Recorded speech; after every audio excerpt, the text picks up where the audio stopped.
পৰহিৰ দিনটো আছিল আমাৰ সমগ্ৰ অসমৰ বাবে গুৰুত্বপূৰ্ণ দিন। 200 বছৰ যি ইষ্ট ইণ্ডিয়া কোম্পানী, ব্ৰিটিছ ৰাজ বা তাৰ পৰৱৰ্তী সময়ত কংগ্ৰেছলৈকে কেৱল শাসন আৰু শোষণৰ বলি হোৱা আমাৰ চাহ জনগোষ্ঠীসকলে 200 বছৰৰ পিছত তেওঁলোকৰ নিজৰ যি ভূমি, সেই ভূমি ডক্টৰ হিমন্ত বিশ্ব শৰ্মাৰ নেতৃত্বাধীন বিজেপি মিত্ৰজোঁটৰ চৰকাৰে আজি তাৰ সম্পূৰ্ণ অধিকাৰ প্ৰদান কৰিছে। 3,33,000তকৈ অধিক পৰিয়াল লাভান্বিত হ'ব। 200 বছৰ পৃথিৱীত তেনেকুৱা হোৱা নাই যে 200 বছৰ নিজৰ ভূমিৰ ওপৰত থকা বিচাৰ কৰাৰ অধিকাৰ নাছিল।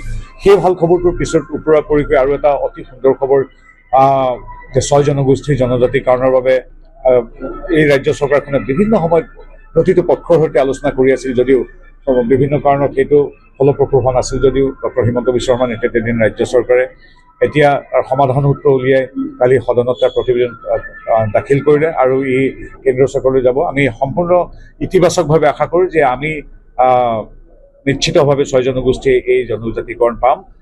বাকী এতিয়া থকা জনজাতিবিলাকৰ 1.0001% যাতে হানিবিঘিনি নহয়, তেওঁলোকৰ লাভ কৰি থকা সুবিধা ইত্যাদিৰ পৰা বঞ্চিত নহয়, সেই দৃষ্টিৰে আচলতে এইখন দিয়া হৈছে। আৰু মুখ্যমন্ত্ৰী মহোদয়ে নিশ্চিতি প্ৰদান কৰিছে যে যিয়ে হ'ব বৰ্তমানৰ ST সকলৰ 1 বিন্দু ক্ষতি নোহোৱাকৈ হ'ব। গতিকে সকলোৰে বাবে উইন উইন চিটুৱেশ্যন, আৰু আমি ভাবোঁ এইটো এটা ঐতিহাসিক মুহূৰ্ত।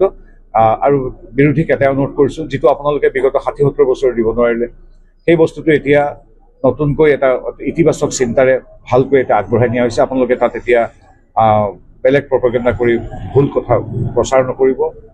ভায়ে ভায়ে আপোনালোকে বিবাদ আৰু বিতৰ্ক তথা সংঘাতৰ সৃষ্টি নকৰিব। আপোনালোকে নোৱাৰিলে, আমাৰ বিজেপি চৰকাৰে পাৰিছে।